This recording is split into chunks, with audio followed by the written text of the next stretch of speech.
A paz do Senhor, Juvenis, tudo bem? Graças a Deus pela oportunidade de nos dar de estarmos juntos na nossa 9ª lição, falando sobre sociedade e missão social. O texto bíblico está em Atos capítulo 2, versículos 42 a 46, que diz assim: E perseveravam na doutrina dos apóstolos, na comunhão, no partir do pão e nas orações. E em cada alma havia temor, e muitas maravilhas e sinais se faziam pelos apóstolos. Todos os que criam estavam juntos e tinham tudo em comum. Vendiam suas propriedades e fazendas e repartiam com todos, segundo cada um tinha necessidade. E perseverando unânimes todos os dias no templo e partindo o pão em casa, comiam juntos com alegria e singeleza de coração. Agora capítulo 4, versículos 32 a 37. E era um coração e uma alma da multidão dos que criam, e ninguém dizia que coisa alguma do que possuía era sua própria, mas todas as coisas lhe eram comuns. E os apóstolos davam com grande poder testemunho da ressurreição do Senhor Jesus, e em todos eles havia abundante graça.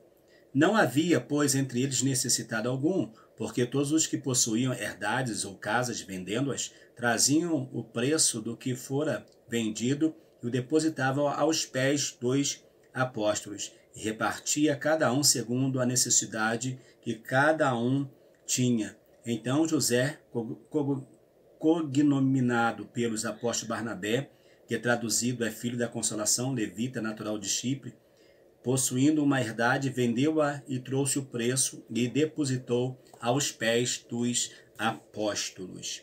É claro que nós não vamos dizer nesta lição que todos devem vender as suas propriedades e dar o dinheiro para os pastores, para a liderança, mas todos de alguma forma podem ajudar, podem estender as suas mãos e abençoar a obra do Senhor nosso Deus.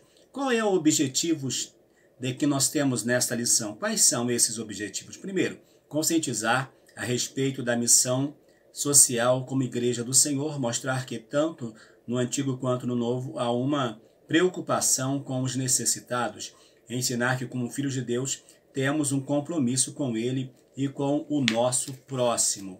Temos o compromisso com Deus, com a sua palavra e com o nosso próximo, com aqueles que têm as suas necessidades e precisam, de alguma forma, serem alcançados pela poderosa presença do Senhor e também receber uma ajuda quando necessário. Justiça social divina. O Brasil é um país de grandes contrastes sociais. Grande parte da população ainda sofre sem ter acesso a uma educação de qualidade, moradia digna, saúde, transporte público de qualidade, emprego, etc. Existe tanta carência que foi preciso que o governo criasse vários programas assistenciais. Pagamos impostos, por isso, saneamento básico, educação de qualidade, bons hospitais são direitos nossos. Pagamos para que tenhamos os direitos, mas nós sabemos que, infelizmente, às vezes não é assim que acontece. O mais necessitado, por mais que busque os seus direitos, dificilmente eles conseguem. Não podemos fechar os nossos olhos para a nossa missão social e esperar que somente o governo faça a sua parte. A igreja, no contexto onde ela está, na rua, no bairro, na cidade, a igreja local, ela também precisa entender que ela pode fazer alguma coisa para ajudar na ação social desse povo, dessa sociedade que está tão sofrida. O Salvador se preocupava com a condição espiritual das pessoas e com suas necessidades materiais também. Ele olhava o homem como um todo, procurando satisfazer todas as suas necessidades. Jesus não só via a alma, mas Jesus também se preocupava com o corpo a ponto de chamar os seus discípulos e dizer para eles assim: olha, dá-lhe voz de comer. E eles olham para si, olham um para um, outro para outro, olha para si mesmo e fala: com que nós vamos alimentar essa multidão? Mas Jesus bem queria testá-los, Jesus queria levá-los à reflexão de que, como igreja, nós também devemos alimentar aqueles que estão necessitados. Nossa missão não diz respeito somente a pregar a salvação, pois as pessoas têm necessidades básicas como comer, vestir, ter um lugar para morar. Nossa missão é socorrer homens e mulheres no seu todo, ou seja, cuidar do corpo, da alma e do espírito. Então, a nossa missão é cuidar da pessoa como um todo e não em parte.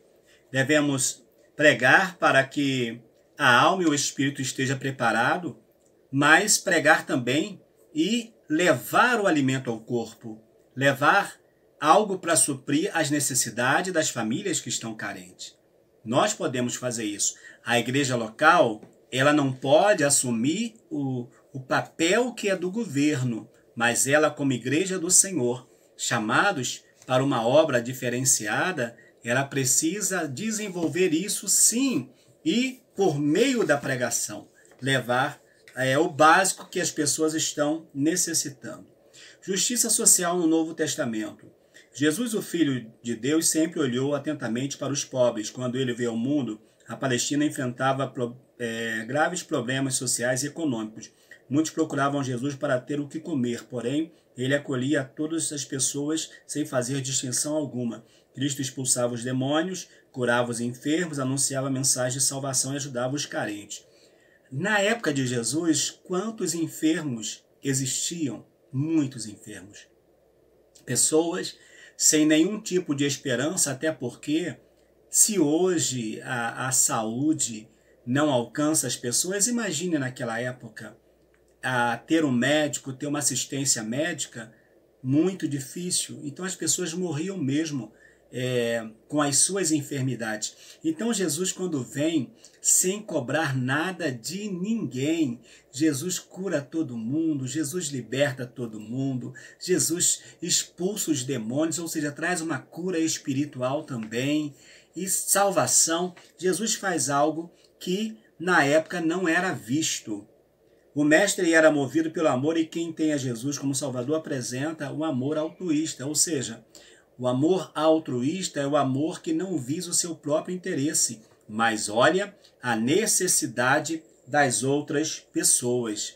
Vale dizer também que se tivermos fé em Deus, temos que evidenciar a nossa fé mediante as nossas ações. Não basta apenas dizermos que cremos em Deus. Os sinais seguirão aos que creem, milagres acontecerão. E vale também dizer que nós, os crentes, não fazemos obra para ser salvos, mas fazemos as obras porque já somos salvos na pessoa bendita do nosso Senhor e Salvador, Jesus Cristo. A responsabilidade social da igreja no primeiro século. Vendiam as suas propriedades e outras coisas e dividiam o dinheiro com todos, de acordo com a necessidade de cada um. A igreja primitiva não somente evangelizou Jerusalém e alcançou as nações no seu tempo, os irmãos também atendiam os carentes. No Pentecostes, todos foram cheios do Espírito Santo e muitos sinais e prodígios passaram a ser feitos por intermédio dos apóstolos. Pregação, milagres e serviço social necessitam caminhar juntos.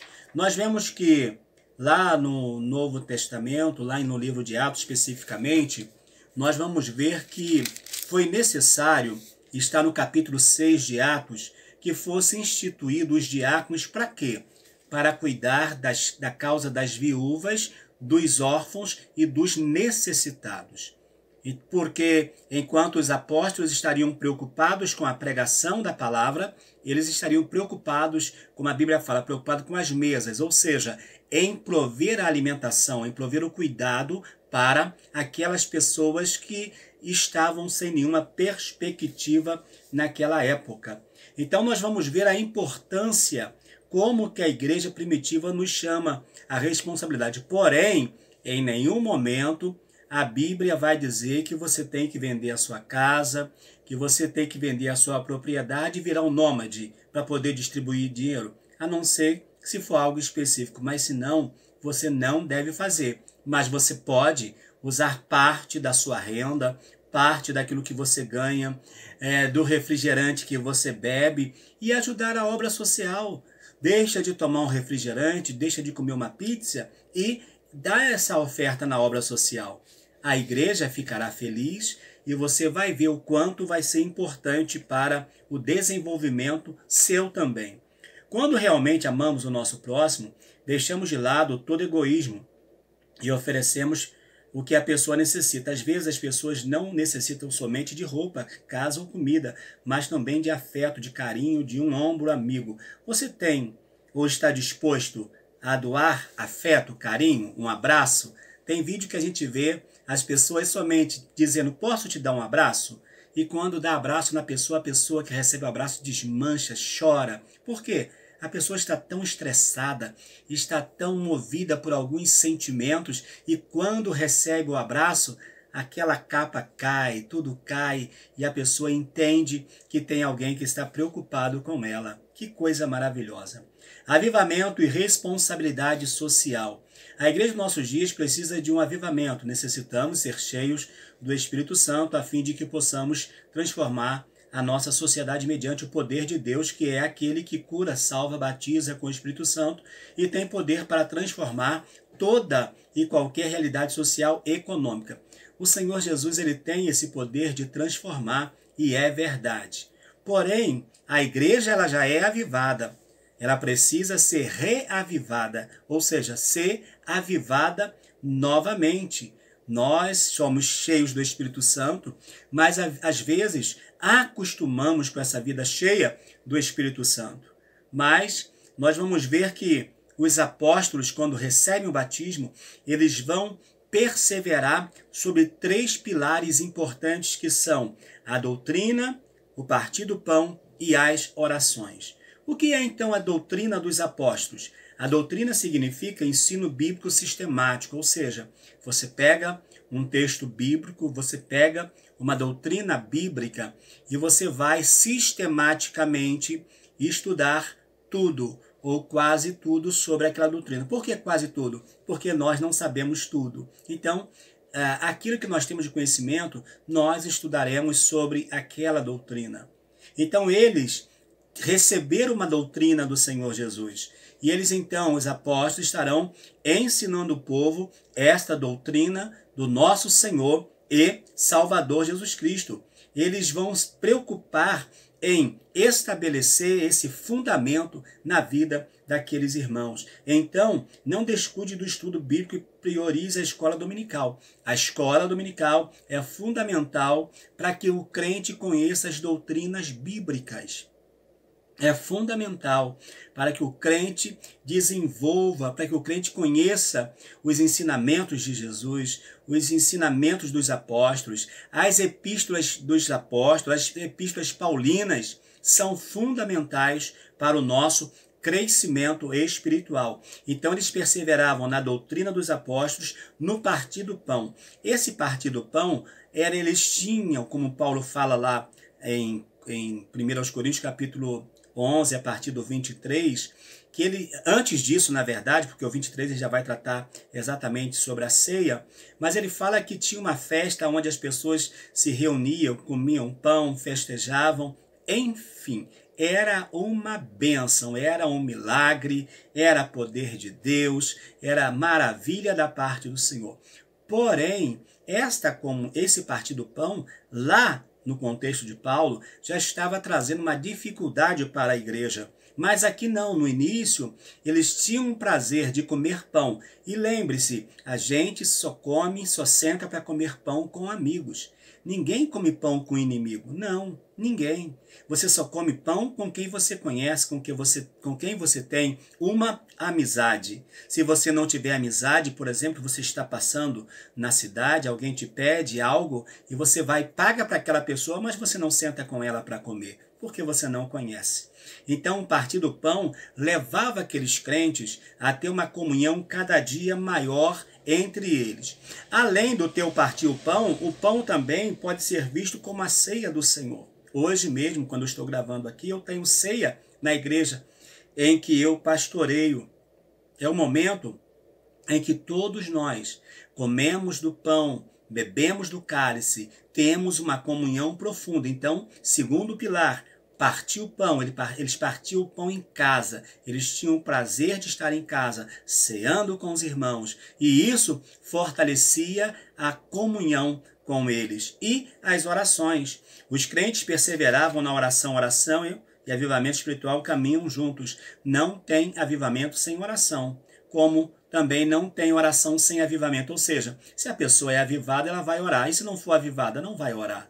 Não tem como. Um chama o outro. Um chama o outro à responsabilidade. Se quisermos experimentar um grande avivamento, como no dia de Pentecoste, necessitamos orar mais. Você tem orado por avivamento espiritual em nossa nação? Ore por sua vida espiritual, por sua igreja e pelo seu país. Peça ao Senhor para que envie um grande avivamento espiritual e que, como resultado deste avivamento, muitas almas sejam salvas e as carentes recebam ajuda.